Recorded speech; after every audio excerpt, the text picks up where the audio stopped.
Welcome back to another episode of Bravo and Blaze with Unhinged Jenny Blaze, the podcast where we're blazing through pop culture, reality TV, and Bravo drama, responsibly, of course. Before we get into it, quick disclaimer, everything discussed on this show is for entertainment and commentary purposes only. Opinions are my own, and all alleged tea is based on publicly available information. So stay cool. Be cool. Don't be all like uncool. Right, Luann? I don't know what happened. My notes changed. So I'm like kind of just freestyling right now, but whatever. I am definitely unhinged today. So this should be interesting. And we might go 2 hours, maybe 3. I got a lot to say. I got a lot of feelings today. If you're here, make sure to follow the show wherever you're listening. Tap that subscribe button. If you're watching on YouTube, smash that like. See, I wouldn't say smash that like. Who put this in here? Share and comment so the haters stay pressed and we stay charting. Grab your Bravo and Blaze signature lighters. Available now on bravoandblaze.com because we're lighting up figuratively and literally over here. I even have like little picture of it over here if you're watching on YouTube. Don't forget to sign up for the Bravo and Blaze newsletter so you never miss a thing. And if you want all the juicy extras, hit up patreon.com/Bravo and Blaze for exclusive content and behind the scenes tea. Leave a 5-star review, even if you are a hater, because it helps this show to continue to grow. Today, we've got a packed lineup. I'm laughing right now because I don't know where these notes came from. I swear to God, what is happening? Did I like copy something new? I hope that this doesn't derail us, but whatever. Okay. Today, we're going to talk about what to watch outside of Bravo. And of course, we're going to go through our Bravo breakdown. Since our last live stream, we're going to go through the Valley, Next Gen NYC, and the Real Housewives of Miami. So light up and let's get into it. Okay. Oh my God, I see it now. I see it in my notes now. I copy and pasted the intro twice. Okay. Duh. Okay, I also have another reminder. We are officially on a new live stream schedule. Catch us live every Tuesday and Thursday at 12 p.m. Eastern on YouTube. Come hang out in the live chat, sound off on the Bravo drama, and get your comments on the show. Where is my fan? I'm sweating now. I'm shiny. Okay, let's move forward. Oh my God. How did this happen? What to watch? First, I want to remind you all that we interviewed Wale Elisha Bravo's Love Hotel, where he gave us some behind the scenes look at what it was like being cast on the show as Real Housewives of Potomac's Ashley Darby's love interest. I thought speaking to Wale was very interesting. So go check that out. It's available on YouTube and wherever you get your podcasts. Also, we had the opportunity to sit down with Imral Hassan of Summer House Season 9, where we got to learn more about who Imral is on a deeper level in regards to his experience as an undocumented immigrant and his views on the American dream. Like I said, go check out both of those interviews on YouTube and wherever you get your podcasts. I think on Tuesday, it was Tuesday. Oh my God, I'm like shiny from my sweat. I mentioned Trainwreck on Netflix. I watched the Poop Cruise, and we talked about that on Tuesday. But I also watched the Cult of American Apparel. And I wanted to watch it. I was more excited to hear about the business side of American Apparel, but of course, the documentary focused more on the chaotic company culture and the CEO who, shocker, turned out to be a full-blown predator. Nothing new here. Another man in power abusing it. Anyways, let's go on to something way better. I was not even expecting to watch this show, or this documentary. It's called Shark Whisperer on Netflix. And I randomly just watched it last night while I was getting ready for bed after Miami, because we only had 1 hour of TV last night instead of the usual 4 or 5. And I put on Shark Whisperer. I loved it. When I tell you I was obsessed, I could literally watch a 24/7 live stream of Ocean Ramsey just chilling with sharks. She's so fascinating. The level of time, work, and dedication she's put into understanding sharks. I don't think anyone in our lifetime has done what she's done and documented it in this way. I'm wondering, maybe in the past, before we had technology, maybe there were people who were connected to the ocean like her, but it wasn't documented, obviously. So seeing her in action gives me hope that we can actually learn more about the terrifying and mysterious ocean world that I have a phobia of. So it's nice to see what she's doing, because I'm like, okay, it's not as terrifying as I feel like it is. But also, her work exposed the ugly truth that humans are the real predators, killing around 100 million sharks per year.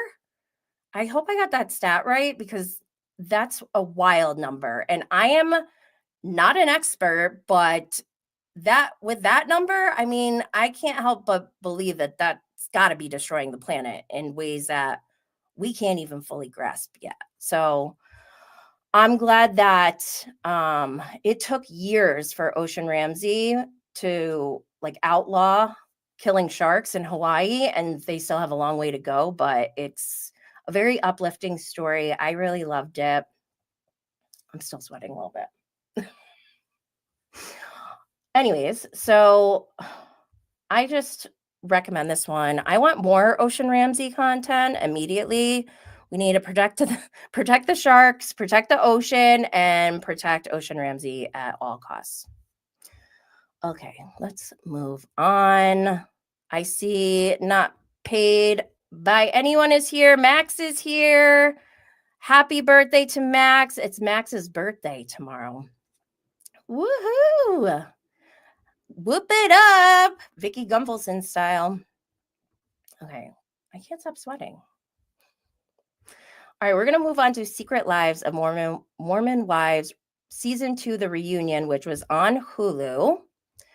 And this is kind of what made me unhinged, I think, or started to. This week, I got 2 DMs that were pretty wild, I would say. And not just I get wild DMs a lot, but these 2 DMs that I'm thinking of were from people who I talk to in DMs regularly and for a long time too. One of them not so much, and they wound up just disappearing, but the other one just came after me. I was like, wait, I don't even know what you're talking about. Can you please explain? There was no conversation. It just turned into straight up verbal assault. And I don't even understand what happened, but I just need to make something very clear. Hold on. I tweeted it. So this is what I wrote. I care deeply about what is happening in the world. Sometimes I care so much it overwhelms me and brings me to tears. This is no lie. Because of my own trauma, I have to be incredibly intentional about protecting my peace and my energy. That is why I try to keep politics and heavy topics out of my commentary as much as possible. I watch reality TV to escape. I need space to laugh, disconnect, and enjoy the ridiculousness. I do not avoid serious topics completely, but I cannot take on the emotional burden of every issue every day. That is me protecting myself, not ignoring reality. If that does not sit right with you, I might not be your creator, and that's okay. I also wrote that I don't have the bandwidth to deep dive on every reality TV star's past and political views. To have that expectation is actually kind of bizarre to me. This is for entertainment purposes only. Like, what is going on?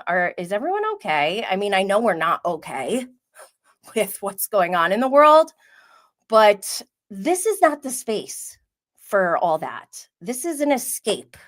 Okay. And I'm literally just an average person watching, and I'm seeing the same thing as you guys. I don't go digging into researching every person's past, what their like everything they've done before they've gotten on our screens. Like, I don't have time for that, nor do I want to.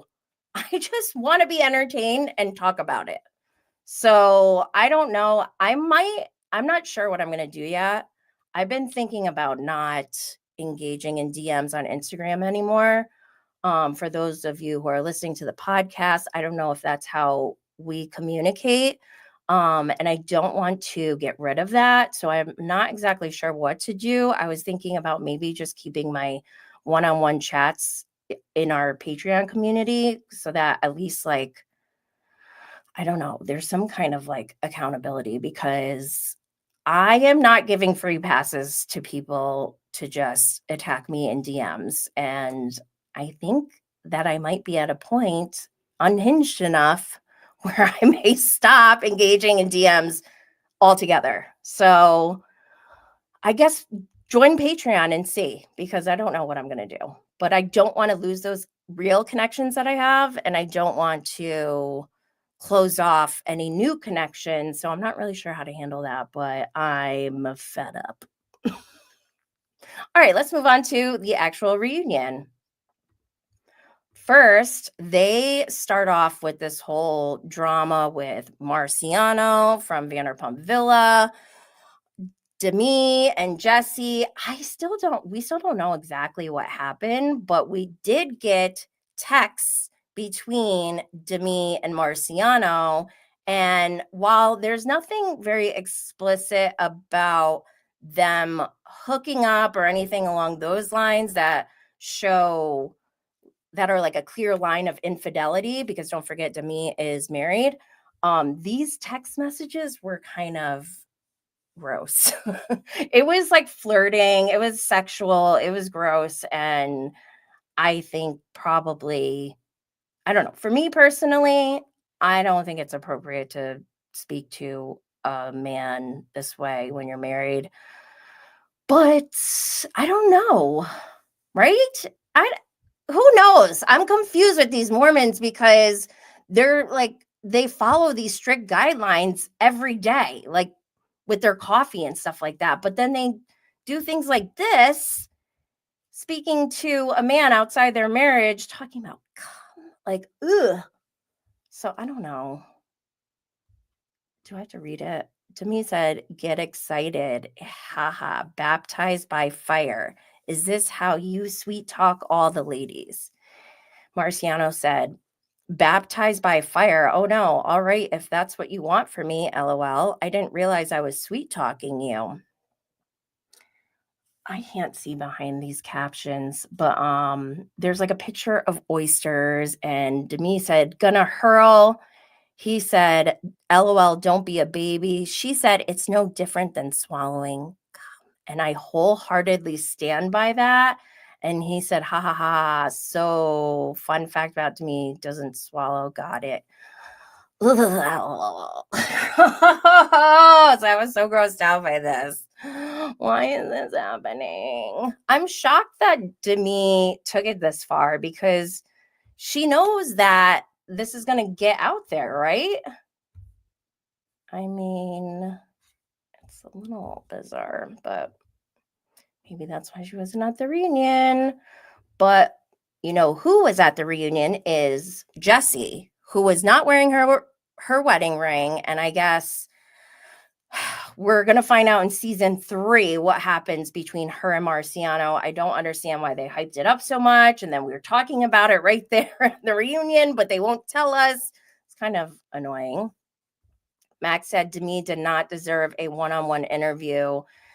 Yeah, this is why like Nick Viall is kind of problematic for me. Like, as the host here, not problematic, but like, why? Why is he the host? Because he inserts himself? Because a lot of us do that. Oh my gosh. Anyways, Whitney, there's something about Whitney, and this is why this person attacked me because I said, I've done a complete 180 with Whitney. Like I used to despise her. I was like, oh my God, she's just the worst. After season one, I couldn't stand her. But then I still like needed her to come back because we got to see how it plays out, right? So her second season, I'm like, really wanting to hate her, but I'm like, you know what? The fact that she's still showing up and she's kind of taking it on the chin. It's giving me like Kristen Doute vibes. Like, remember how Kristen Doute suffered for years, seasons of people just shitting on her all the time? You have to have some respect for people who can like take it like that and really own up to what they've done.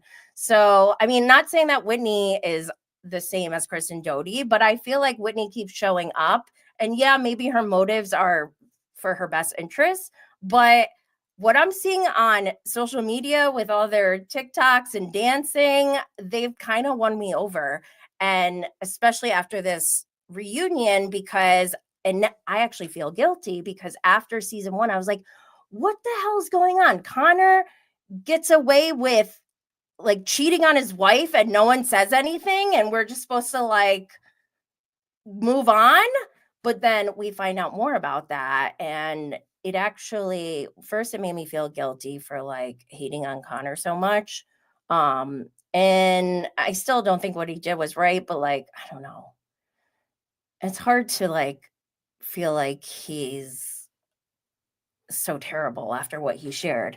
And I just feel like because Whitney is so, she's such a ham for the cameras, the fact that she obviously knew this information and didn't share it and they waited so long, I don't know, something about that kind of like touched me in a way because she could have very easily been like doing a TikTok dance and been like, my husband, this happened to my husband. He was, like, so and I don't know, maybe production was like, no, we're gonna hold this story. We're not gonna include it in season one. So like just hold tight or whatever. Like, I don't know.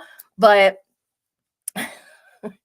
I'm like laughing at myself because I'm so sweaty. I need to stop looking at myself. Okay. But anyways, yeah, I like them now.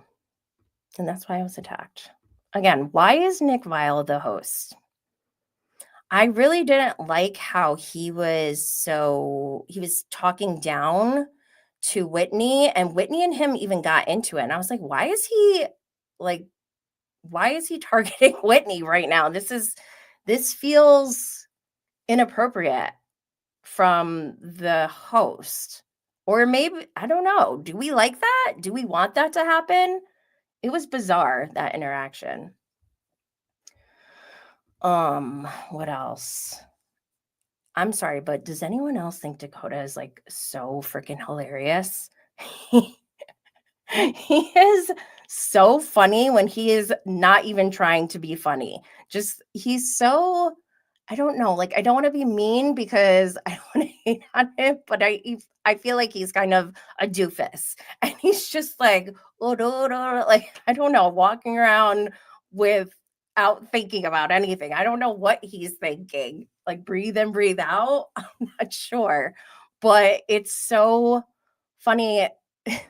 Max said Dakota is clueless. No, he really is. I think for me, it was a moment when he was at this family picnic with Taylor's parents and her, and he's talking about dry humping some other girl. I was like, oh my God, no, he did not just say dry humping. But he's so funny. Another example of why I didn't really like Nick being the host, he started preaching to Taylor and Dakota, and that annoyed me. Like, who the hell is Nick Viall to be giving relationship advice to Taylor and Dakota? And also, I think I just don't like the way that Nick Viall moves because his wife is on his show with him, but they don't like share their own personal life and they have some scandal behind the scenes as well. And I think it's weird that he inserts himself so hard and gets in there, but that and acts very righteous, like high and mighty. Why? I just don't like that. Why are you preaching to them? Is he Mormon? Like, it's giving Seth Marks, I'm going to force my life coaching on you. Nobody wants it. Shut up, please. At one point in this reunion, which was so long, by the way, but I started laughing when Nick was like, let's talk about the dad talkers. And I just find that to be so funny. I kind of like that Dakota is like the head of dad talk because it's silly to me, but oh my gosh, whatever. Let them do their thing, I guess. Like I said, Connor shared something very private, very difficult to share, very traumatic. And I think that's why, I mean, that obviously for me, I think is what contributed to me actually like liking him now. Not, I don't know if I like him, but I just like, I'm giving him grace, I guess, for his past indiscretions. And I've been really enjoying him on social media.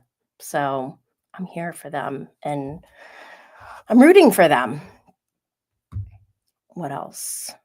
I already said this reunion is way too long. It was like an hour and a half, maybe. Holy shit. Like it just kept going on and on. It could have been 2 parts, honestly, I think. So we find out even more trauma in this group from Michaela. Who else had trauma? There's just trauma across the board, and it was making me cry. And I just couldn't help but think, but like, when do you ever see a cult without trauma? The logic is telling me cults are bad. What do you all think? So we find out at the end of this reunion that Jen, Affleck, and Whitney are going to be on Dancing with the Stars. And I think Whitney is going to dominate. I already have been impressed and amazed with her dancing skills. Not only is she a good dancer, but she has like good timing and she gives the facial expressions and the emotion along with the choreography. And even though she has so many babies, she still, like the day after giving birth, she's up there doing a TikTok. It's wild. And I'm not condoning what she did with her baby in the hospital doing a little dance, but I was this girl does not stop. I think she was born to dance.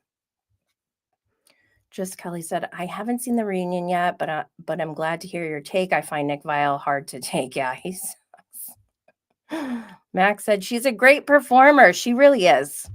Like you can't deny it. It's undeniable. Okay.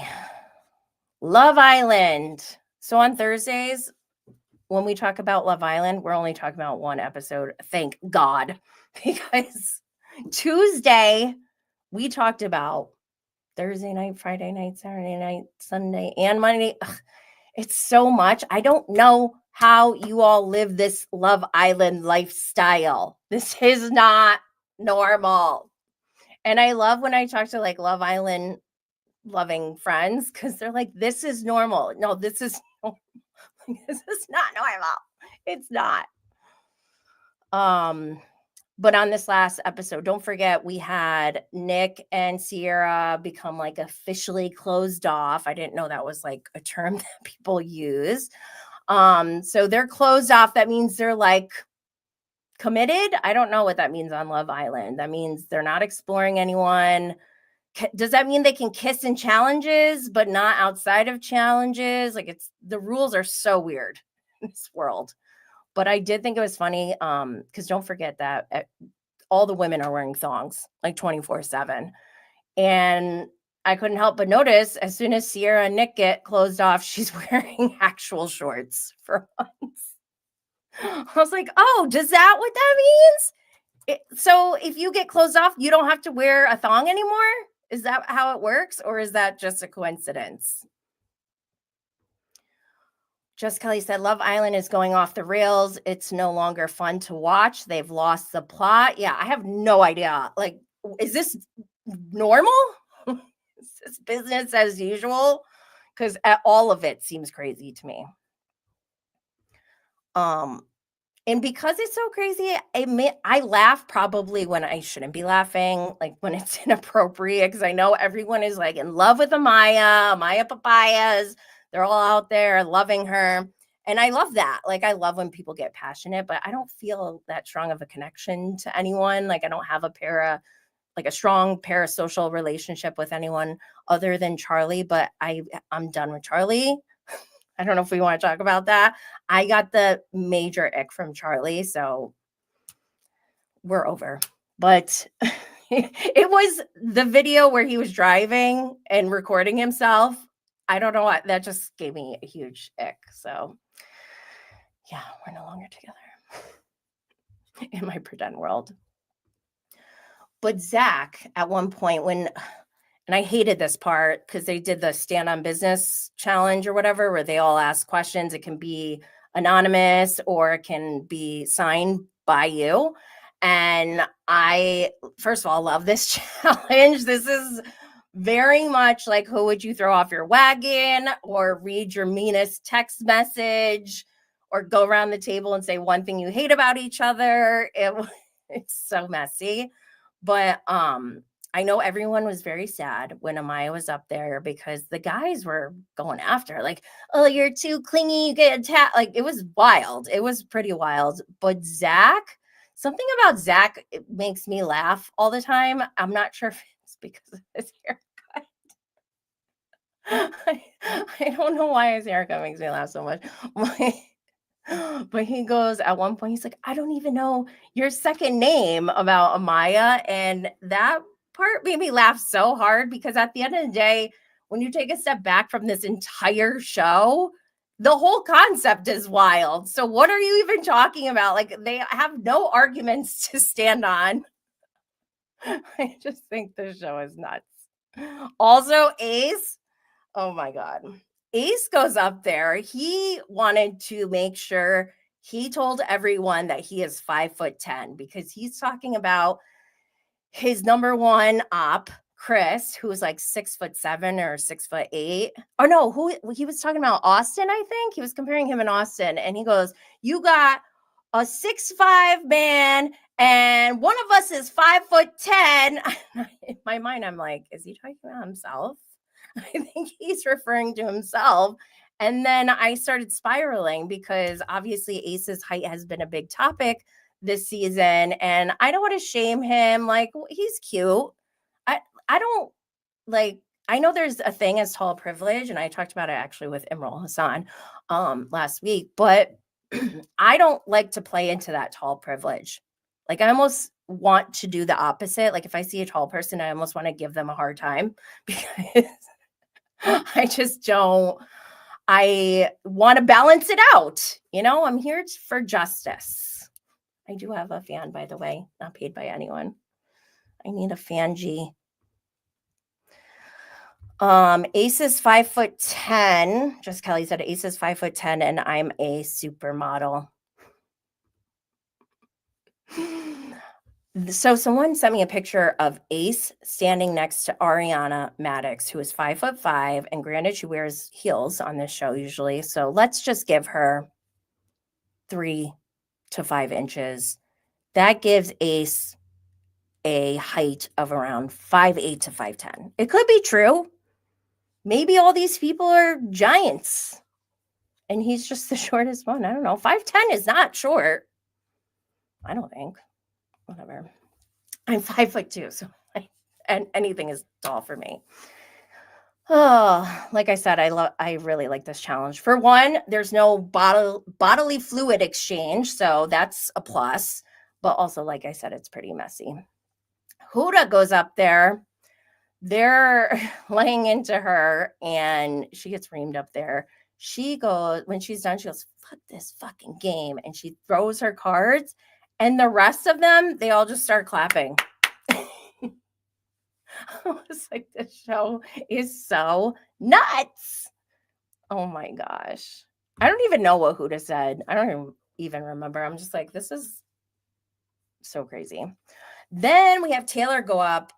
Was he last? I think he was last. He had the most cards, and Olandria finally crashed out on him, and it just felt so good. I'm not saying I agree with everything Olandria has done or is doing, and I don't think she has any connections in the house.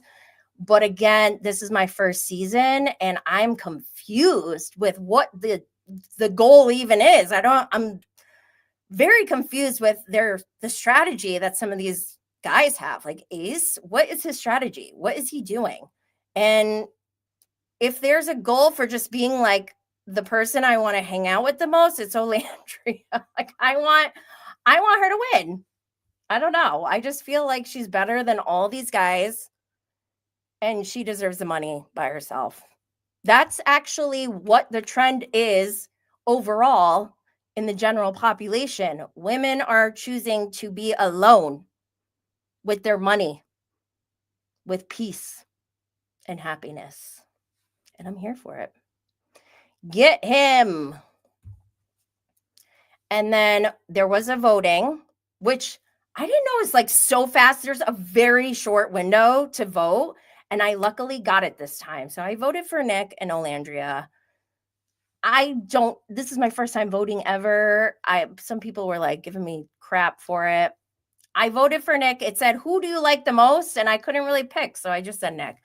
And then, like I said, I like Olandria because I think she's just as a person, I think she is a better person inside than like all these people. I love the Huda. Is this Iris? Huda and Iris meme that's going around. And I want to give a shout out to Bella Talks TV because this was my favorite. It's the what was the date from Huda, where to Iris, and Iris says it was just like, you know, on the beach, the sunset or whatever. And Huda goes, my dream date, cute. And he knows that. But Bella Talks TV, she got this one good. She said it was just like going to the Trader's Castle, which is really my real dream date, in the dungeon with Unhinged Jenny. Okay. One last thing about Love Island. I saw this on the Reality Rundown and Wellington on Air. The headline says Love Island USA star Sierra Ortega lost over 150K followers within 24 hours after getting quote unquote mean girl backlash. I don't understand that part, but in the caption it says Sierra Ortega was called out for past racial comments she used against the Asian community. Excuse me? Pardon? I think we need to know more about that. I don't want to like just write her off because I was kind of liking her, but we need some clarification because what do you mean? That's not okay. Not okay. A lot of Asian hate going on this week. What's that all about? Like, we don't have enough hate going on this week? I felt sick to my stomach yesterday after seeing the Diddy verdict. I don't even want to talk about it. I'm going to throw up. Okay, let's move on. What do we have next? We have a tiny bit of Bravo news. Saw this on Us Weekly. Exclusive. Shannon Beador's ex, David Beador, files restraining order against wife Leslie over alleged abuse. Have they done this before? I feel like this has happened so many times. I feel like filing petitions is their love language between these two. It's never ending. Like, are they trying to get a show? Maybe we should be filming them. OC is starting very soon on the 10th, next week. Oh, shoot. That means it'll be after our Thursday live streams, right? So maybe we're going to have to talk about OC on Tuesdays. That seems so far away after it airs. So I don't know how we're going to do that. But yeah, I kind of want to see what's going on. Well, maybe just an interview. Like, why are these two always like this? This has been going on for years. And then immediately when I see a picture of them, I think of that weird naked picture of them in the woods.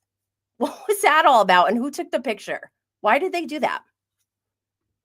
Jess Kelly said, I hope Shannon wakes up every day and thinks, thank God he's not my problem anymore. I'm sure she does. Max said, I'm surprised they are still married. Seriously.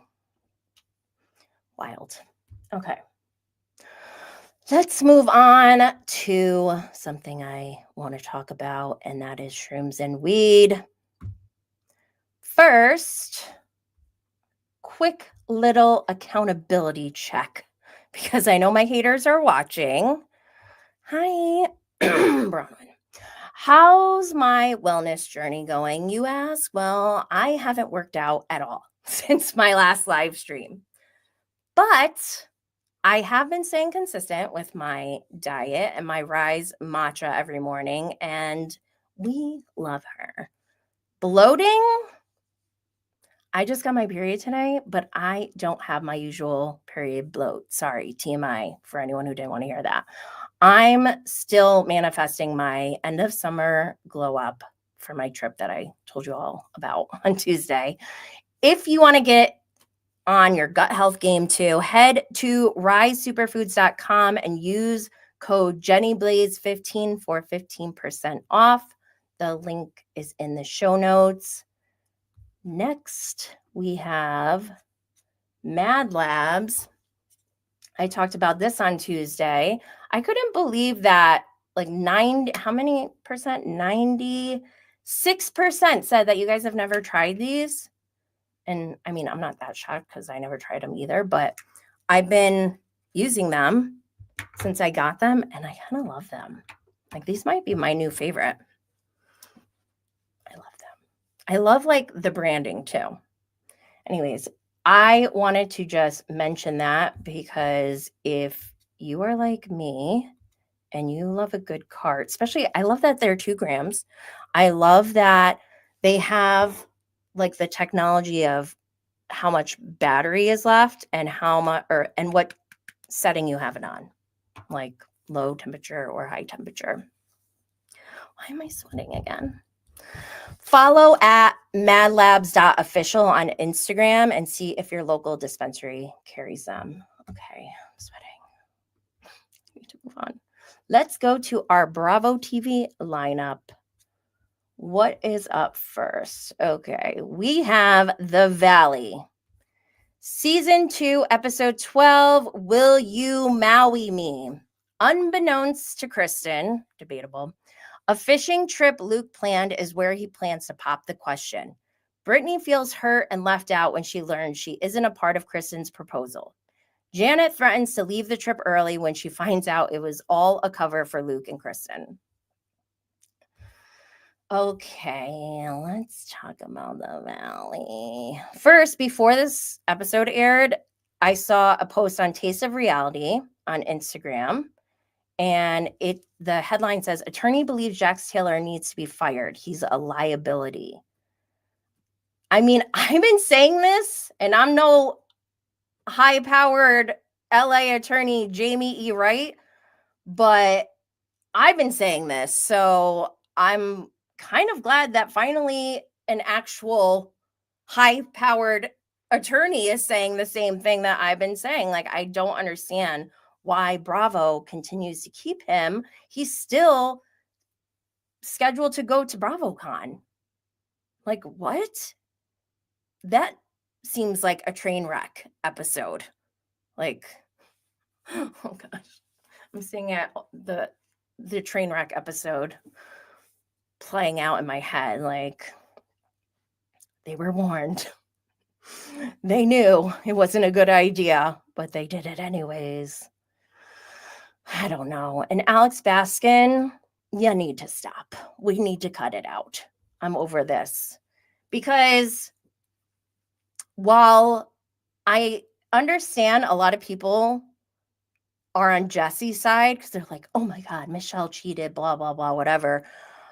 Yeah, I am totally against people who cheat and cheating in general. However, with Jesse, I just feel like he is a covert type of manipulator and abuser. And we're like, I don't know if Michelle is able to articulate what she's gone through with Jesse because he is a covert type of abuser. And it's hard to quantify and explain it to people without sounding crazy because you're like, I know this sounds crazy. Who would do something like this? But then it's true.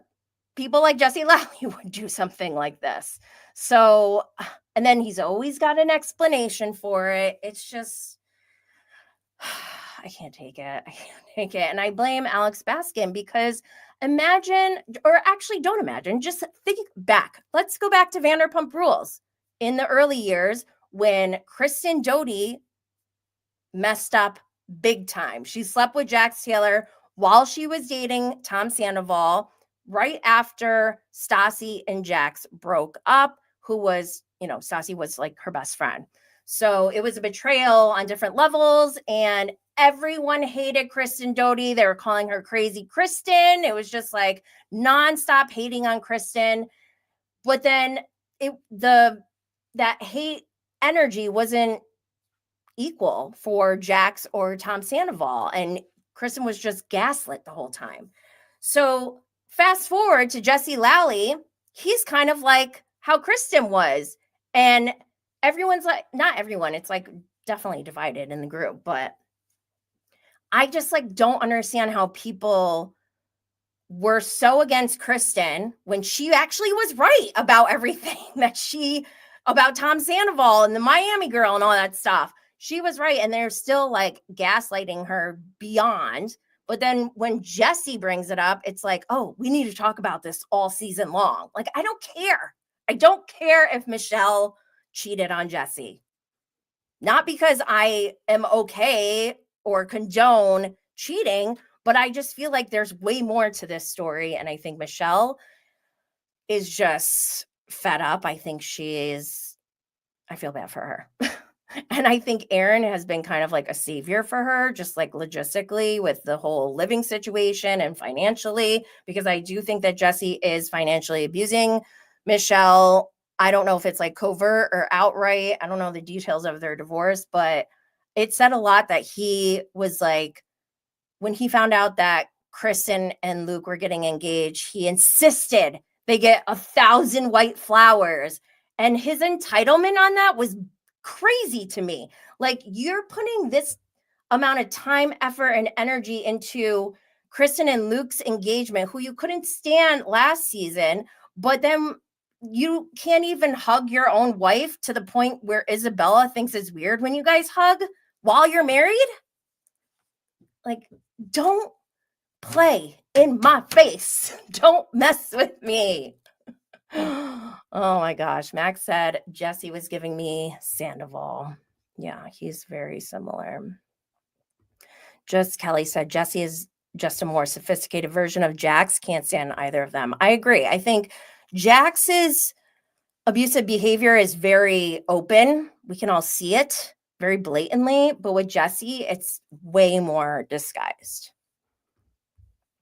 Okay, let's move on. Also, before the episode aired, we got this. Is this from Us Weekly?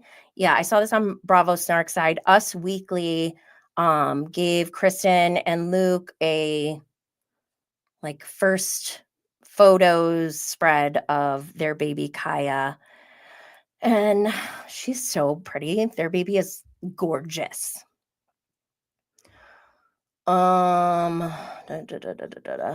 Just Kelly said, Max, I thought the same exact thing.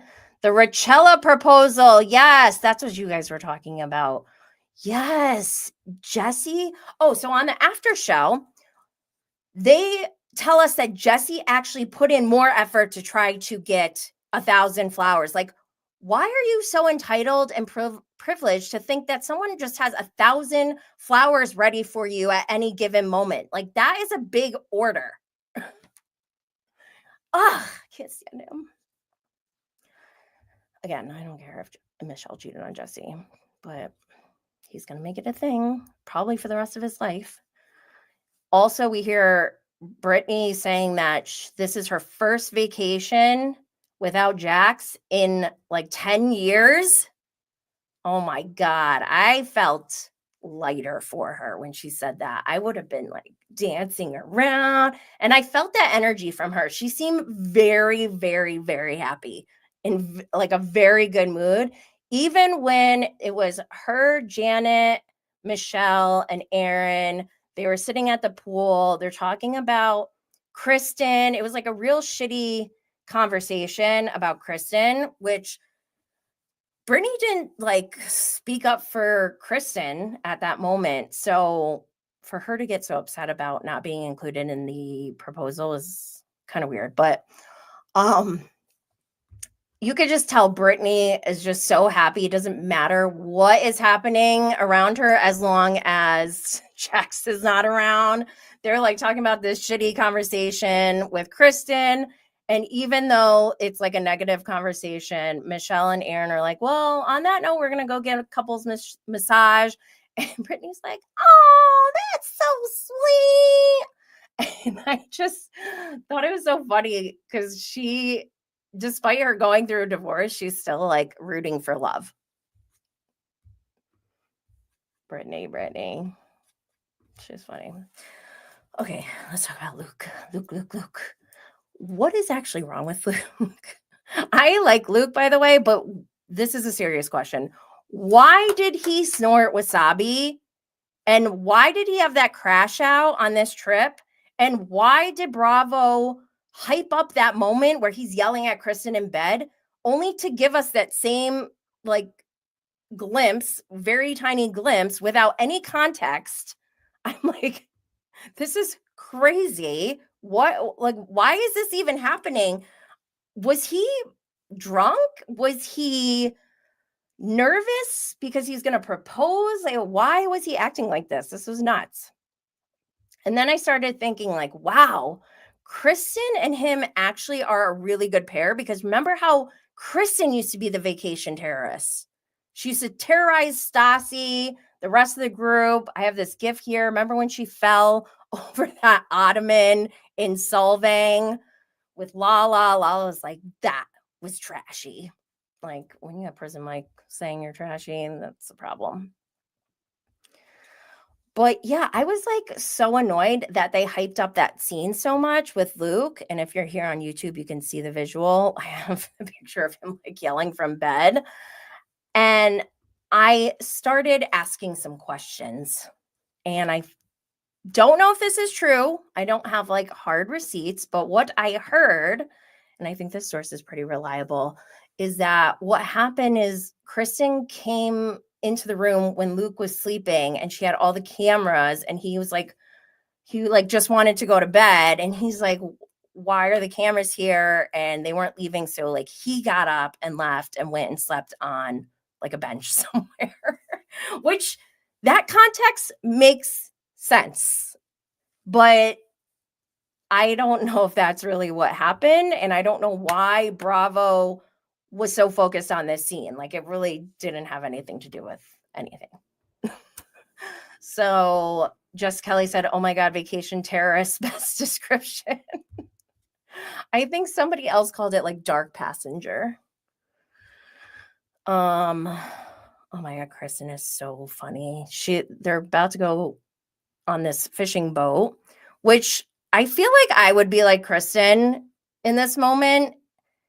And I also would totally feel something suspicious. And I feel like Kristen will never, ever, ever admit this unless her and Luke break up. But I just feel like she had some kind of suspicion. She had to have known, like, or not known for sure, but like, I'm sure she's too keen to not see any of the clues along the way. And so I feel like she probably had an inkling, like, oh, maybe he's going to propose, but she didn't want to say anything. And she never, ever, ever will. I really believe that she will take it to her grave unless her and Luke break up. They're having a fight and she yells, and I knew about the proposal all along. Like, I can totally see that. But as they're going to this fishing boat, Kristen refused to take a shower. And Luke was like, this was not something I was prepared for. And I guess they were hyping this up a lot. I think they talked about it on the after show. Even Nia was like, I want to take pictures. So what are you going to wear? And all this stuff. And like, Kristen's like, what's the big deal? Knowing Kristen, I feel like there is no way that she had no idea. And I'm not trying to be a hater because, like, I'm happy for them. That looked nice. I mean, not for me. Please don't propose to me like that. But I just feel like she had to have known a little bit, right? Kristen goes, you don't need to shower every day in Hawaii if you're in the ocean. I kind of agree with her a little bit. Oh my gosh, am I trash? Whatever. Maybe we are white trash. I miss Sonia. Zack, not paid by anyone, said Zack is a master. Zack is my ideal friend because everything he's been doing for his friends, that is the type of energy that I give.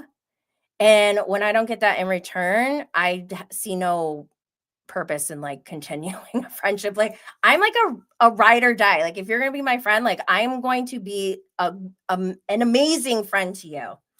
And I just feel like Zack is that amazing friend. He really goes out of his way to make sure that his friends feel really great in these special moments or in moments of need. And I feel like everyone needs a friend like Zack. And I hope that you all are being that kind of friend to your friends, if you call them friends. I don't even like that word anymore. I'm dead inside. But don't forget, Zack and Benji and Jesse were upgraded to the presidential suite, and they wanted to surprise Kristen and Luke, after the proposal. So Zack, like, this is a lot. I probably would have asked concierge to help me or something, but Zack packed up all their stuff from their room and switched their rooms. Kristen had like everything in the drawers, and she moved into that hotel room. So poor Zack, he had to like go through everything. I would have been so annoyed, but he still did it. And it was so funny because he's like, how much golf did Luke think he was going to play? I love that. And there she is, Kristen with her engagement ring.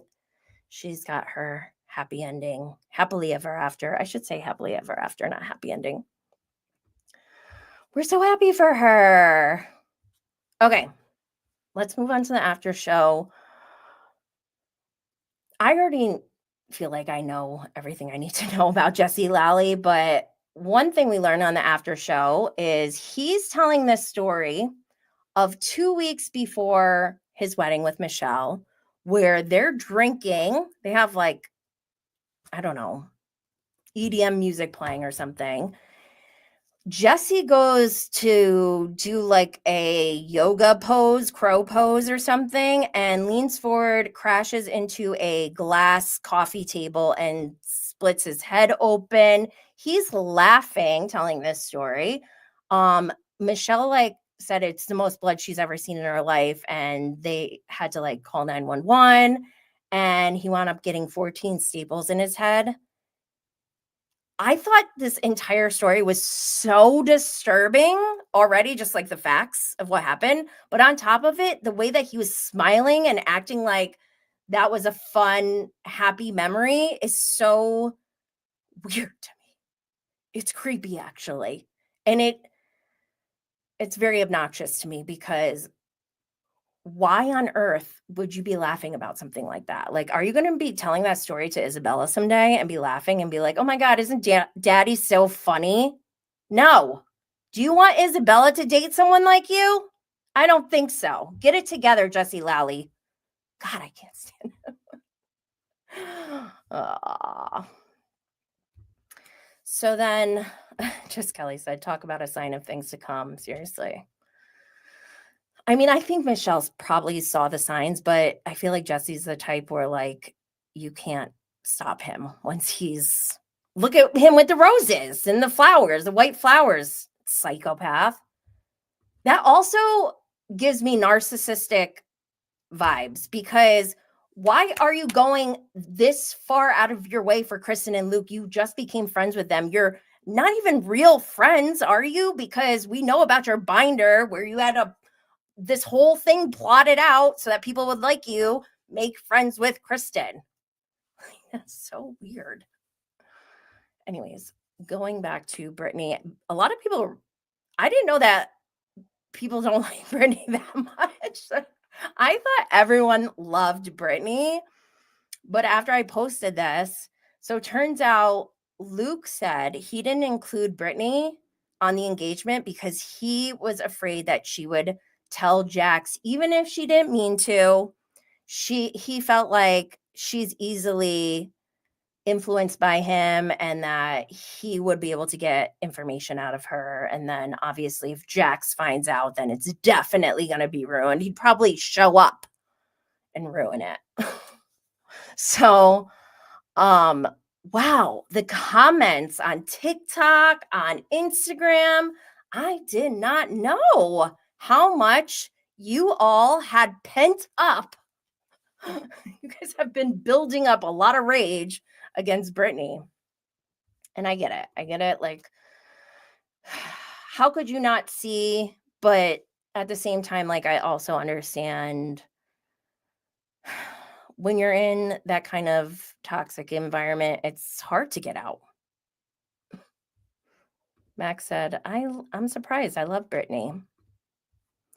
Yeah, I didn't love her reaction to not being included. Like, she did make it about her. Excuse me. She did make it more about her, and that was unfortunate. But it doesn't matter because it's about Kristen and Luke, and I'm happy for them. Oh, but after everyone finds out that they got engaged, Janet and Jason are like, oh, so now this is Kristen's engagement trip. And she's so mad. And I wonder if that's why they're even more mad at Danny and Nia. Because had they known that this was Kristen's engagement trip, they probably wouldn't have gone, right? But I don't know. Not paid by anyone said him tricking Janet to go on a trip all about Kristen was everything. I mean, Janet, I know everyone hates Janet. I don't love her, but like I also don't hate her. And I thought it was so funny because Janet was right. Kristen did turn it into, this is my engagement. Get the fuck off this boat. And I thought that was kind of funny because Janet called it, and I kind of don't blame her for wanting to leave. Like, why are you forcing this? Why did you even invite them? It's kind of funny, right? I guess like inviting them is kind of like a decoy to throw Kristen off. I could see that being a reason. But then also they had to be invited because if they didn't invite them, they'd have to tell them why, right? And be like, well, it's actually an engagement or whatever. So then they're risking the surprise by telling Janet and Jason, so they couldn't. This is like a really weird situation.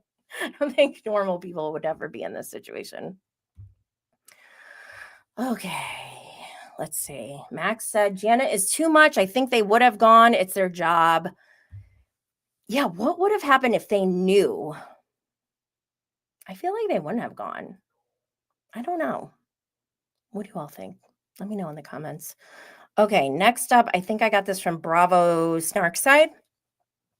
Charlize Theron was on Watch What Happens Live, and apparently she said she went to Jax's bar. They even showed a picture of her at Jax's bar. And she said that she thinks they watered down the liquor. Very bold statement on national television. I don't have it, but Jax's bar responded to that. And they were like, we do not water down our drinks or whatever. I just thought that was kind of funny that Charlize Theron, of all people. Not paid by anyone, said 100 Janet would have ruined it. Max said Janet and Jason could have attended that celebration. You think so? I don't know. Okay. I don't love the Valley anymore. I mean, did I love it? I liked it a lot, season 1, but season 2 is really losing me, and I blame Alex Baskin. Nepo baba, don't call me a Nepo baby. I am 45. Not paid by anyone, said Janet was so angry. She was angry. Okay, let's talk about my favorite Nepo babies on Next Gen NYC. This is one of my new favorite shows. Okay. And apparently there's only 8 episodes because Brooks Marks posted something saying like, I can't believe we're already halfway through. I'm like, what? We've only had 4 episodes. What are you talking about? So that means there's only going to be 8 episodes, I guess. But okay. We're on season 1, episode 5, $0 given. Brooks reaches a breaking point while styling Meredith for her caviar event. Ava's arrival to the party ignites drama. Charlie ducks out on a hefty bar tab, leaving Hudson and Riley stuck footing the bill. Riley stuns... Who wrote this? Was this AI? It says his. Riley stuns her mom, Candy, by revealing her true career passion. Georgia and Charlie's mutual frustration leads to an explosive showdown. This was a pretty good episode. Let's see. Oh, wait, before we go into the episode, I saw this on Reality Entertainment TV on Instagram. Bravo is working on a Next Gen NYC spinoff called Next Gen LA. Adrienne Maloof and Cynthia Bailey revealed on Jeff Lewis Live that a Next Gen NYC spinoff is in the works called Next Gen LA, and their kids were approached to be on it. I am so here for this. Oh my God, they could literally do a Next Gen in every city. Oh my gosh. Yay. I'm here for it. Oh, in my personal life, actually, I kind of love like not revealing so much about my own life, but like spilling all the tea about my brother. I was talking to my brother the other day and I hear his wife in the background go, you have COVID. And I was like, ew, you have COVID? Because he like works in the city, lives in Long Island. I was so grossed out and immediately I thought of Georgia. Like literally, brother, ew.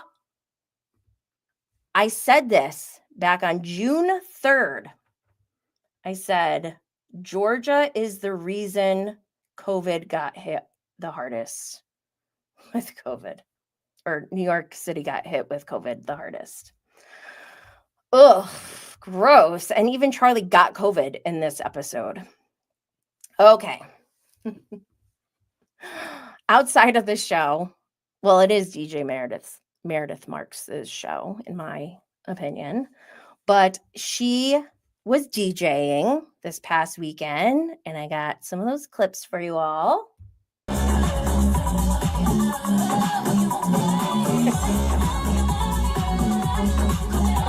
I'm allowed to. I should turn down the volume. Look at our DJ. Love her. Shout out to T. Kyle. I'm pretty sure that T. Kyle did all the remixes for Meredith, and Calvin Harris even commented and said her music could really like be legit. And I think that says a lot to T. Kyle. Love him. Okay, wait, I gotta show this.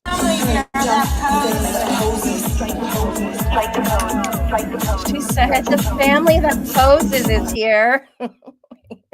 We have the family here that pose.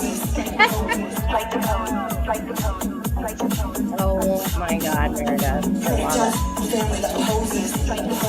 I love it. Families have poses. Just us.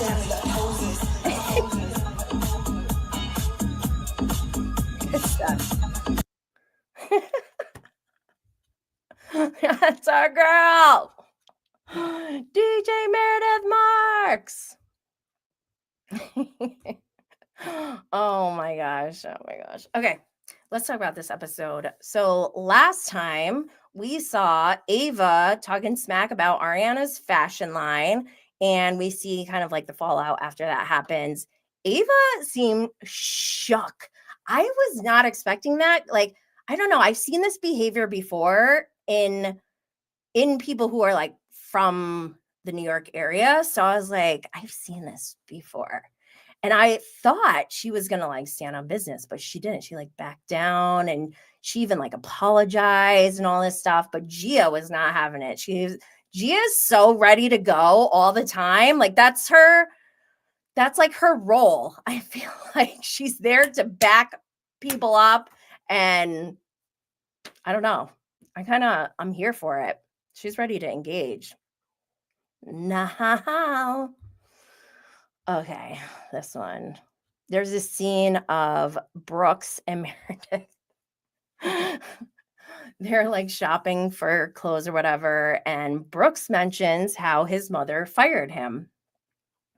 She's like, I did not fire you. Goes, you sent me an email and a text and and then they show the text. I can't really see it, but it says, let me try to read it. You did not tell me that you did not tell me that. You told me that this was done a while ago and they would be there in 1 week. I can look up when that was, but it was weeks ago. I'm trying to see.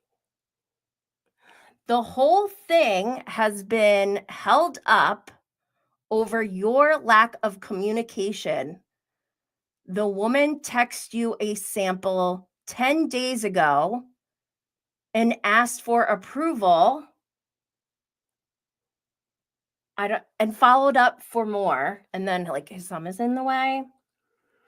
And then the end, it says, this is a total, what does that say? This is a total disregard. I'm like, get him, Meredith. Hey, life as an Epo baby ain't easy. Okay. I need a show of just Meredith working, having Brooks, like their whole dynamic when she gets mad at him, all of that. And I think she said, you need a new job by the end of the month. He said something like that. I was like, damn, Mama Meredith. Just Kelly said, I cannot get used to the caviar eating, bubble bath taking, Mother Marks as a DJ. I love it. This one scene, she goes, what do you think I should wear to the caviar party, honey? He goes, I think you should just put caviar all over your body. She goes, oh my God, that would be so chic. Just glue it on. I love that. They're so funny. Like I said this for the last 4 weeks. This is DJ Meredith Marks' show. And I talked about this when I received the sampling of Meredith Marks' caviar. It was delicious. I ate it all in one sitting because I roll like that. But it was so good. I even kind of craved it a little bit since I tasted it. So when I saw the huge tins of caviar that she had, I was like, oh my God, I may order some more. But I feel like this show is hers. She's kind of been a main character this entire time, except for like one episode where Seth was in it a lot. Like he filled in for her and it was bad. It was not good. And just like my next tweet, I said, someone needs to tell Seth to say less. Stop talking for the love of God. Why does he talk about sex when he first meets someone? That is so inappropriate. I can't believe I said inappropriate like that. Inappropriate. Like, why are you doing this? And to someone who's younger, it's so creepy. I don't like it. Please stop. Say less, do less. Don't. Like I said earlier, I think Ava is shook by Gia and Ariana. It's really funny. They went to, what event was it? I don't know what event they went to, but was it the caviar event? Ava showed up and Teresa was there. She goes, Ava's in her confessional. She's like, yeah, I sent, I said, I'm sorry or whatever. But then Gia's mom followed me and unfollowed me in the same day. And I don't know what that's all about, but I don't want to know. And I was dying. Can you imagine? I wish they had the reaction of her seeing Teresa follow her and then her reaction of Teresa unfollowing her. I think that would be so funny. I love this show so much. Oh my God. Has that ever happened to you? Have you had like someone's parent follow you and then unfollow you? Like I said, Charlie got COVID, gross. But that brought up like I think it was Riley said it, or maybe it was Ariana. They're like, oh, probably from one of the 10 girls he brought to the table at the box. Okay, so if you don't know, the box is like a club or whatever. I hate the box. The more I think about it, the more like panicky I get. I have never been so claustrophobic in my life. I don't ever want to go back to the box unless I have I'm guaranteed space to move, because that is a fire hazard and tragedy waiting to happen. I know the box is like a big, cool place or whatever, but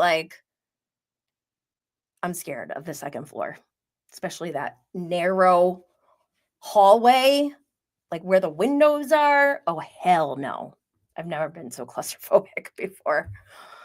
Anyways, okay, so at this club, the box, I guess they had a table, and these tables are expensive, okay? You have to buy like a bottle. A bottle costs like thousands of dollars, and their bill came to like $14,000, which Riley, Amira, and Hudson wound up splitting. Charlie did not contribute, even though he had 10 girls with him. And then we find out he also owes his roommate, Dylan, like $4,000 or $5,000. And we see a clip of him. We don't know who he's talking to, but he's saying, just add another 5,000 to my loan. As if that's like not a big deal for somebody who's giving a loan, right? Like normally, if you're not a Nepo baby, I feel like asking for 5,000 after you're already getting 20,000 is kind of like not a guarantee. It's not something that you should feel entitled to, but just the way that he was talking, he clearly felt entitled to this extra $5,000. Like, oh, just add it to my 20,000. Excuse me, who the fuck do you think you are? Yeah, your daddy's got money, but you don't. And clearly you have issues with money, because then we find out later from Georgia, she's like, what, he trades crypto? He's probably made like $300 his whole life. I was dying at that. That was funny. But we also find out, because Charlie goes apeshit on Georgia. And I don't like Georgia that much, but I'm definitely on her side in this feud, because even if she kept the speaker longer than what he wanted, apparently Charlie had a Bluetooth speaker, like some $200 speaker, and he let Georgia borrow it. He wanted it back. She was working. He called her and he's like, where's my speaker? And she's like, I can't get you your speaker back. Like, how about tomorrow or whatever, she said. And he's just harping on this speaker to the point where he got the speaker back, but then they were still like fighting. So she's with her business partner at lunch somewhere outside. He comes and he's got this stank ass attitude. Wait, before I talk about Charlie and Georgia fighting, I just want to say, like, this is where I'm so annoyed with Georgia. And just like, I think it's just her character, like Gen Z New Yorkers, maybe. I'm just like, ugh. But a themed birthday party is like her big, huge creative idea. And I just can't. How is this groundbreaking? Anyways, so Charlie shows up and it escalated pretty quickly, all because of this speaker. Like, dude, why are you so hung up on this speaker? The way he was, like, I get it. If you let someone borrow something, I think you're well within your right to ask for it back. But just the way that he was about it, it just got so ugly so quick. And this is supposed to be one of his good friends. And he starts calling her a bitch, says that if she was a guy, he would have slapped her. What? And I just could not believe how disgusting he was to her. That's supposed to be your friend. I'm sorry. There's a difference when you like are arguing with someone you're already friends with, even if you think you're never going to talk to them ever again. I feel like there's just certain things you don't say, right? And Charlie doesn't have that. He did not care.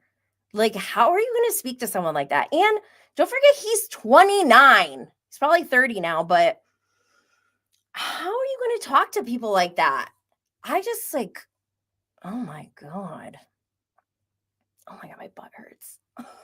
By the way, if anyone knows of a good chair that I should get, give me some recommendations. I'm trying to switch my chair. My butt hurts right now. Max said, Charlie has no respect, no boundaries. Oh, yeah, he doesn't. I'm scared that if I'm walking down the street in New York City one day, if I see Charlie, someone's going to have to hold me back. Just Kelly said, sounds like a Jessie Lally in the making. It gets worse.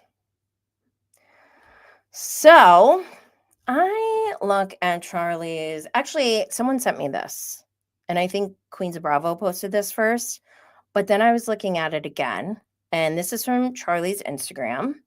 His last post is him and two girls, and it's definitely like some event where they hired a photographer. I don't know what this is, but he has as his caption, I don't know if I'm allowed to say this word or if I should. It rhymes. It sounds like chunk, but switch the vowel. It's derogatory towards Asians. It said, we blank the hardest. And I don't know what that means, but I saw that Charlie has all his comments off for all of his posts. And I just feel like because he probably is getting a lot of hate, which I understand. I do not condone attacking these people. But I will talk about them on my own platform. And I am disgusted. He is such a wussy pussy. Why would you leave this up? And why would you even post this? And then to turn off all your comments, this guy is 29 years old, but has like the emotional capacity of like a 5-year-old. It's very bizarre. I kind of want to interview his father. This is messed up. Charlie is disgusting. Not paid by anyone. Just Kelly said, sounds like the poor little rich kid is experiencing consequences. Oh, I don't think he's accepting consequences. I mean, look at how he behaved. Oh my God. I find Nepo babies to be so fascinating. Okay, what else? Is that it?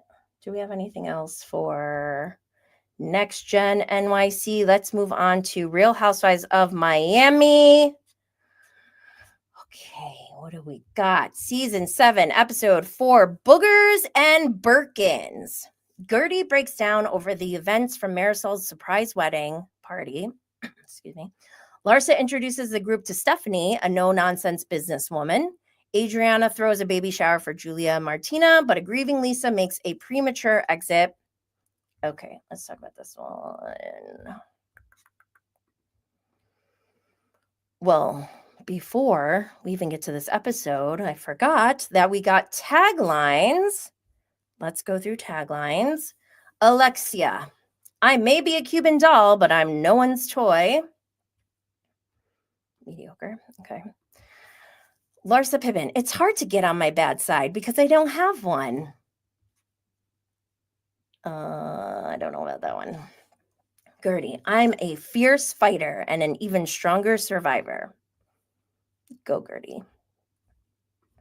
Julia, my chicken coop is full, and now so is my house. I don't want to hear about your chicken coop. Lisa, I may not be prompt, but I'm worth the wait. I guess that must have to do with what happened on last night's episode. Stephanie, I don't just sell luxury, I live it. Okay, these aren't the worst taglines ever, but they're certainly not the best. I don't know who comes up with these. I don't know the process behind this, but they're just kind of mediocre. Okay, I wanted to post this or talk about this real quick because last week we saw Julia throw a drink on Guerdy, and I hate this about myself, but I think after seeing that, I was kind of numb to it. Not because I wasn't outraged, because I have prior podcast episodes where I've talked about seeing people get drinks thrown on them. And I've been saying this for years. So it just feels like I'm insane if I just keep saying it over and over again. And I kind of just like was numb to it. So I didn't address it last week. But the way that I feel, and I've said this so many times for years, so many times, this is why Bravo should have hard rules and guidelines in their code of conduct for all their reality stars. This is the liability. This is the quote unquote reality reckoning that Bethany tried. Like, this is why you get lawsuits.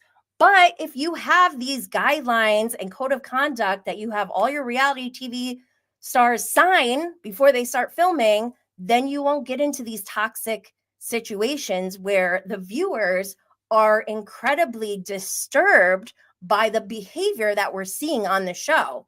Like, there's so much, for me personally, like, there's so much going on in the world, in my real life, that I truly am kind of numb to all this. So I didn't address it back then when it happened last week, but I'm addressing it now. I have said this before.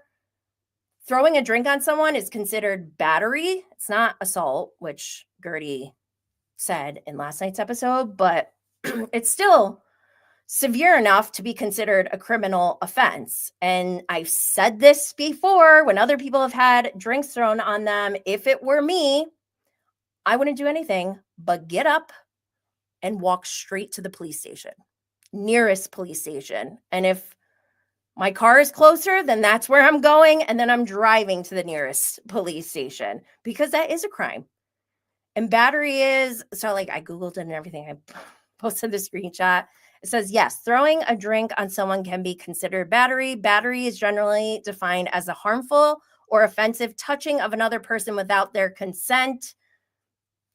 I think that's what happened. And it's really unfortunate that, like, we're seeing Guerdy, like the aftermath and the impact it had on Guerdy, but like there aren't really any consequences and it's disgusting and that bothers people. And I think that gets people upset, obviously. And that's why this community becomes toxic sometimes because we don't know what the rules are. Like, just tell us. And that's why with Monique and Candace, that was very toxic online because people are like, yeah, but she started, no, but this, not like, then you got everyone fighting. Like, just, we need clear boundaries so that we can view in a safe space. Like, we just want to watch these shows and be entertained. So yeah. I do not condone anything Julia did.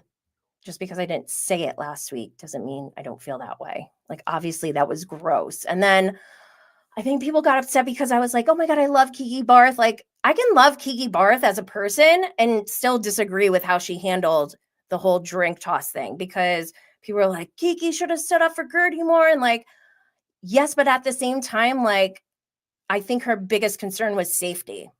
And I think if Guerdy wanted to go to the police station, I feel like Kiki would have gone with her. But I don't think Kiki's a monster because she left. Like, yeah, she probably shouldn't have left on her own, but whatever. Anyways, I just also, Julia,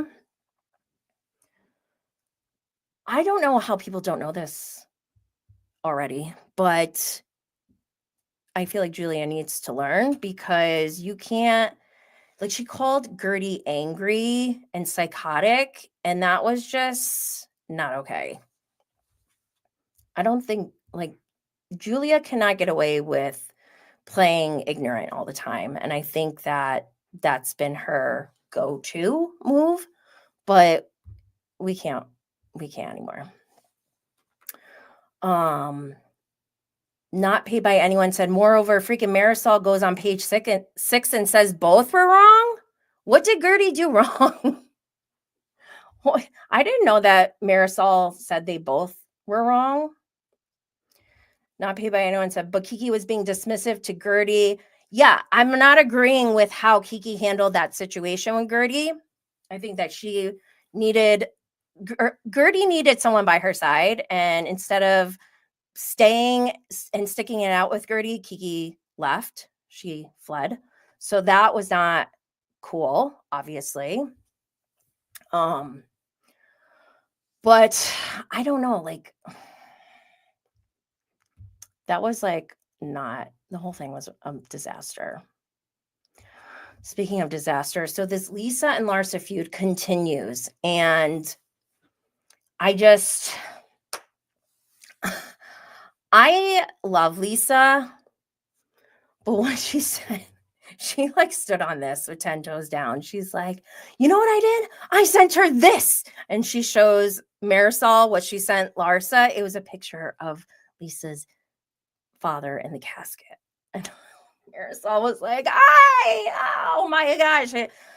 I felt like that too. I want to know how Larsa responded. Like, what did she think when she saw that? I want to hear Larsa's side. Wait. Beyond, hold on. Not paid by anyone. Well, going back to Guerdy and Kiki. Beyond not cook the way she was trying to pull Guerdy away as if she's going to attack Julia. Oh, I didn't. Maybe I need to go watch it again. I didn't. She thought she was acting like Guerdy was going to attack Julia? No. I got to go watch it again. Ugh. I think I'm like kind of mentally checked out because I was like, this is obviously disgusting, but I don't even have like the emotional bandwidth to take it on right now. So like, ugh. All right, let's move on. Yes, that's what. Oh, I didn't catch that part. Not paid by anyone. I got to go watch it again. So yeah, if that's not cool. Like, Guerdy wasn't doing anything.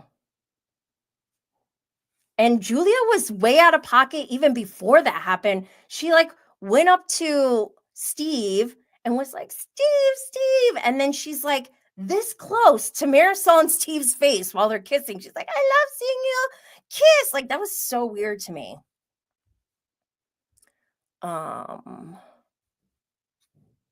Okay, what else? Okay, so we get this scene. We are introduced to Stephanie, the new housewife, and she's super rich, and I love that. Who is it? It's Marisol, Stephanie, Julia, and was it Larsa? Yeah, Larsa, I think. Alexia was supposed to meet up with them. She doesn't show up. Marisol calls. Alexia doesn't pick up, but then texts immediately and says, I am in bed. I have a terrible migraine. I'm sorry, blah, blah, blah. And the rest of the girls were like, she's with Todd. She's with Todd. And, Alexia stands by it that she had a migraine. But I did a poll just to see, like, do we believe this? What do we think? And everyone said Todd. I think so I took this screenshot earlier today. Since I took the screenshot, I think one person said migraine. Might have been Alexia. I don't know. But I was like, oh, Lord, Alexia. Was she? Do you guys think she was with Todd? Would she lie about it to Marisol? Also, why are they extending their divorce? Oh, God. Alexia's a mess. She's a mess. But also, they had this baby shower. Wait, did I read? I read this description, right? I hate baby showers so much. And I know this is like a traditional game that they play at baby showers, but I hate this game. It's so gross. They take diapers, they smear food inside. You're supposed to like taste it and smell it and guess what it is. Hell no. Hell no. This was a nightmare. They should have had food already before the games because our Lisa, poor Lisa, I think she got a little tipsy. You could tell when she was talking to Stephanie and she's like, I want to be friends with you because you have a yacht and a jet. I was like, uh-oh, here we go. But like, I have a soft spot for Lisa Hochstein. And I feel like she's clearly still grieving the death of her father. Everyone grieves differently. And she's so thin. She's so tiny. I can't imagine, like, I bet one drink puts her over the edge. And like, they should have fed them. Nobody ate, I don't think, except for this poo. And oh my gosh, I felt so bad for her. She was clearly grieving. They're like, it was bad. Hold on, let me go to the next one. Marisol, she's so funny. She's like, she keeps meowing this season, which I'm not against, but she's like, Mama needs a meow meow. We have like a bridesmaids moment with Alexia and Adriana. I don't know if that was planned. I don't know what was going through Alexia's mind, but I think Alexia is like very interesting in this season of her life with her splitting up with Todd, even though she like clearly doesn't want to split up with him and hasn't really, just like legally they have. But like, what possessed her to want to say something? It was so bizarre. And even Adriana was like, if you must. Like, what? Okay. Wait, what else do we need to talk about for Miami before I show this last video? Okay. So, after last night's episode, a video popped up in my feed and it was from Lisa Hochstein. And I recorded it. And thank God I did because it's not there anymore. So we're going to watch it. Hi guys, I had to just get on here because there are so many lies I have to correct and I have to set the record straight. Larsa keeps saying that we were best friends for 15 years and that is not true. We would see each other at events, but we didn't actually become friends until 4 years ago, right before the reboot. That's when we started talking and texting, and that is how our friendship began. We became friends because of the show. We bonded through that experience just like Marcus and Jody did. So tell me how she is mad at Jody for the exact same thing. This show like literally creates friendships, but calling yourself a good friend over and over does not make it true. Good people don't have to announce it. When has she ever really shown that she was a good friend? Like through her words, her actions, her empathy? None of it. Look how she reacted when Nicole joined the show. Look at her reaction to Guerdy's cancer diagnosis. Her idea of a friendship was showing up to a court hearing for me that she was subpoenaed to be at. So that is not being a friend. That's literally following a court order. And then Jody in Milan, and her telling people that Jody went crazy, like literally went crazy, at an off-camera Philip Plein dinner and disrespected her. There were more than 80 people there and nobody saw it. How convenient. No cameras. I'm pretty sure Philip Plein has security footage, so let's pull it. She said Let's roll pull it. footage. But you know what? It would prove nothing because it didn't happen. Also, let's look at who Jody is. He doesn't raise his voice, not to me, not to his daughter, not to my kids, not to anyone, not even his ex-wife. And she would tell you that. But Larsa is literally known for provoking people, yelling. She started that moment in Milan. She created that drama.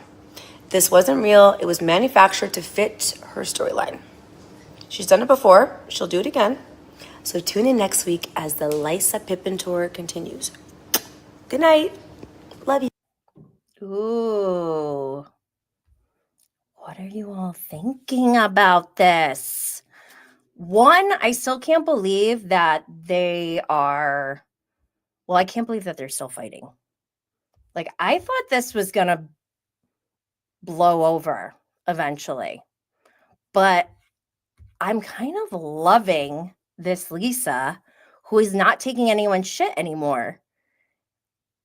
Also, she was 2 hours late, which is really long. Apparently, she told them to go without her. So why I would never wait 2 hours for someone. Why did they wait that long? I would have been like, we're leaving. Why would you wait? And the way that Stephanie was like, you think that your time is better than everyone else's, it was giving, like, I want to love a new housewife always. And I really like that Stephanie is so rich. I love that. But a couple things rubbed me the wrong way. For one, the way that she came after Lisa, like after just meeting her pretty much, that was aggressive. And like, she's not wrong, but it just feels like this is not the right time to be getting into that. Unless she's purposely trying to like come out with a bang, which we kind of saw with Kelly on Real Housewives of Atlanta. So like, I can kind of respect that game in a sense, but something about her is going off. And I think some of it is like the label dropping. She said Birkin how many times? She said Versace. She said Valentino. And like, I get it. You like nice things. You can love nice things, but there's something going off, like triggering, because I get this sense that when somebody talks about labels like that so much, there's something deeper going on. And I wonder if she is like, is she stuck up? Is she insecure? Is she, what is it? Why is she like this? Or she even, she mentioned her Versace too. So not just Valentino, she said Versace, Birkin. What else did she say? That's all we got. But that's a lot for the first episode. I need to know what you guys think about this new girl. I'm going to try to like her. Like, she seems cool, but like also the Julia stuff, I felt this like sense of love bombing. Am I reading that wrong? I mean, I obviously read the whole Kiki situation wrong with Julia because I need to go back and watch that. I think I like checked out. But I don't know. What do you guys think about Stephanie. And also, why were her dogs in Orlando?